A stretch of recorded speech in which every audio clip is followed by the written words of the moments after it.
people tend to be one of these three types.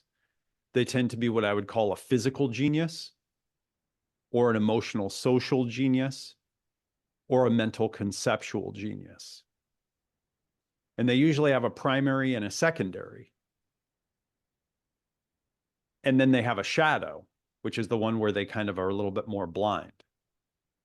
So someone that's more of a physical genius, you know, you see physical geniuses running around at the gym or working at the, you know, construction site, building stuff, you know, or sometimes, you know, doing engineering kinds of things where it's all about organizing the physical world. People that tend to be good event planners, and sometimes project managers tend to be, they have a kind of physical genius. I remember I had a friend who he was a good surfer and he was always working out, and he bought a big truck one time that he was driving for a while, a big SUV, like a big one, like a Suburban or an I think it was like a Tahoe or something. And I remember when he got it, we went and we were parking somewhere and he had to parallel park it in a kind of tight spot. And he just drove this thing right into that space, backed it right in perfectly. And I was like, how do you do that? It's just amazing. He's a physical genius. That's it, right? By the way, physical geniuses tend to like it when you talk about what they have being a unique type of genius, because they're not used to people thinking of them as a genius. They're used to being physically good at stuff, okay? And then some people are more emotional, social genius. Okay, they're really good with feelings. They're aware of feelings. Like physical geniuses are aware of their physical space all the time, where they and other things are in physical space and what order to put things in. And they're good at like packing a truck full of stuff. When you go moving and whoever's the one that's in the truck packing all the stuff in like Tetris, that's a physical genius for sure. Emotional genius, they're good at mapping feelings, relationships, understanding what's going on with feelings and relationships. Annie's an emotional genius, emotional social. She's more, I would call her a social genius, you know, more because she really understands the dynamic of the relationship side. But emotional social geniuses, you'll find them doing more things like, you know, social events. And sometimes they're doing sales.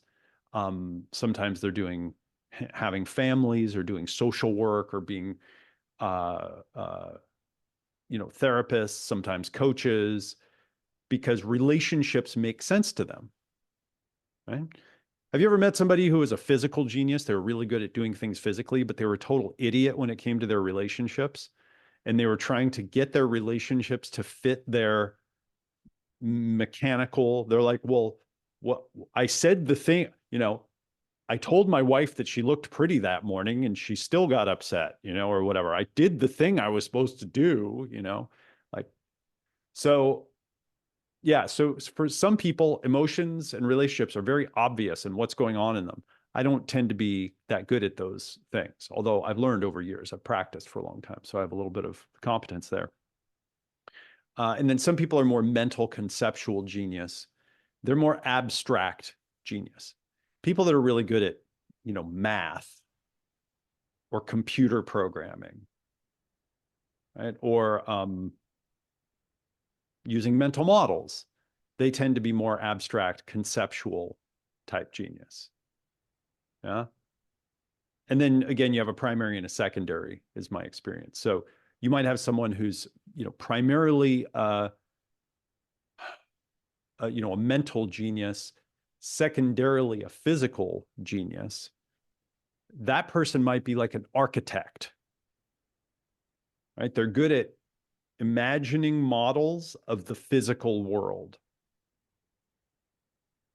Yeah. Or if someone was, let's say they were a physical genius and then secondarily were an emotional genius. Someone like that, they might be a good coach because, I'm sorry, like a personal, what do I mean here? Like a personal trainer, because they're really good in the physical body, but they're good at getting you motivated as well, because they get that kind of secondary in the Emotional. Does this make sense, everyone? Yeah. Okay. So let's talk a little bit. And again, this rabbit hole goes really, really deep because each of the three domains, the physical, the emotional, and conceptual, they each have different laws of physics. The physical world is a world of cause and effect and of scarcity because that's how the physical world works. Right? In the physical world, you know, most of that are born die before adulthood. And that's the way it worked for us up until recently, too. 80% of the animals, plants, whatever that sprout or are born don't make it. They don't survive to adulthood. You have to, you want some food, you got to run after it. And it's Newton's world of the laws of motion. Objects in motion tend to stay in motion. There's all this stuff. The emotional social world, it's not a world of scarcity, it's a world of relating and connecting and exchange and more equality. And you'll find that people that tend to be more what I would call an emotional social type, they're concerned more with connection, relation, and equality because they're like, well, it's just all of this emotional exchange and we're all, kind of on the same wavelength, and they feel really identified with other people because they have a lot of empathy. And then people that are more mental conceptual, right? They live in a different world. The mental conceptual, I would say, is a world of abundance, meaning that you can make endless ideas and you can share them, and you can share your ideas mostly without losing any of them because, right, if I speak a language and then I teach you the language, you learn it, I can benefit because now both of us can speak it. So different domains hold different laws of physics. All right. So how do I use this? Well, I use it because when I'm teaching, I try to touch into physical. Okay. So physical, body, and then emotional and social, and then mental and conceptual aspects of what I'm teaching. And I find that if I'll drop into each of them a little bit, that it will make what I'm saying more interesting. Okay?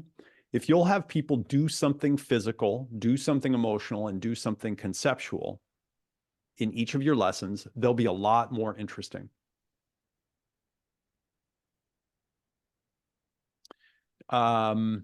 Yeah, so I'll give you an example and then we'll connect it up to some of the things that we've already been learning.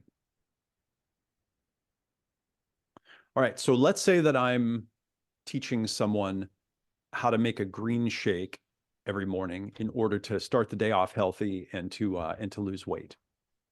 All right. So what are the physical things? What are the emotional, social things? And what are the mental, conceptual things? Well, the physical things would be actually getting the ingredients and making the shake and having the physical green shake in a glass in front of you and then drinking it. That's the physical stuff. That's the manifest, tangible stuff. What are the emotional, social dimensions of it? Well, if you wake up every morning and typically what you do is you eat bacon and eggs, or, you eat a donut, and you're normally eating a bunch of, let's say, kind of fatty food that's not that good for you, there's going to be an emotional dynamic there that you have to work through. Or maybe your family wakes up every day and they eat pancakes with butter and eggs and bacon and donuts, and you have to deal with that emotional social dimension. You got to deal with the peer pressure of it. You got to work through it. You have to be resilient. You have to get yourself motivated. And then there's the mental conceptual side of the green shake. And this could be how many calories it has. So kind of the mental models around it. It could be some of like the science behind the ingredients, or it could be the ORAC or the nutritional values that are in there. Okay, this is all the conceptual stuff, right? The rationales for how it all fits into a healthy diet. So if I was going to teach green shake making, what I might say is Here, we're going to learn how to make a green shake that you can eat every morning that'll get you started off, with lots of energy. It'll help you lose weight. It'll help you look great. Okay, so first, let's talk about why we would want to have a green shake. And then maybe we talk about some of the science. It's important to start off the day with lots of nutrients, and we want to get the most nutrients we can per calorie. So here are the highest nutrient foods, and then maybe show them and show that there are things like chard and kale and bok choy and spinach and all these green vegetables. You say, see, these have a lot of nutrients in them, but only a few calories. So if we put those into the green shake, we're going to get a lot of nutrients to start the day off. Also, if we start the day off with a healthy meal, then we won't be as tempted to go off of our, fall off the wagon, through the day. So there's some mental stuff. All right, cool. Well, next thing that you're going to need to face here is the emotional and social dimension of eating a green shake every day, because whatever you're eating for breakfast probably makes you feel good, right? And so there's going to be some coping that maybe you're going to have to do there. Or maybe you have breakfast with other people in your life and your family, and they eat things and those are tempting to you. And so you may have to go to the people in your life and say, hey guys, I'm going to be eating this new green shake. I really need your support. If you guys are going to eat donuts, will you please not eat them around me? Okay. Hide them from me, or let's keep them out of the way right there. And, get the emotional support that you need. And then maybe you would also say, now think about that, healthy, slim body that you're going to have in the future. That's what we're going to use to motivate ourselves. Okay. So we get emotionally motivated. We deal with the emotional social dimension. And then we might say, okay, now let's go make the green shake. Here's the list of ingredients. Here are the steps. Go online, order these, go to the grocery store, pick them up, go to the farmer's market, get your groceries. And then here's how you make it. You put the greens in like this. You put in, a scoop of this. You put in this greens mix. If you want to sweeten it with, some stevia, you put that in, put in the ice, you blend it for 1 minute, and then here's your green shake.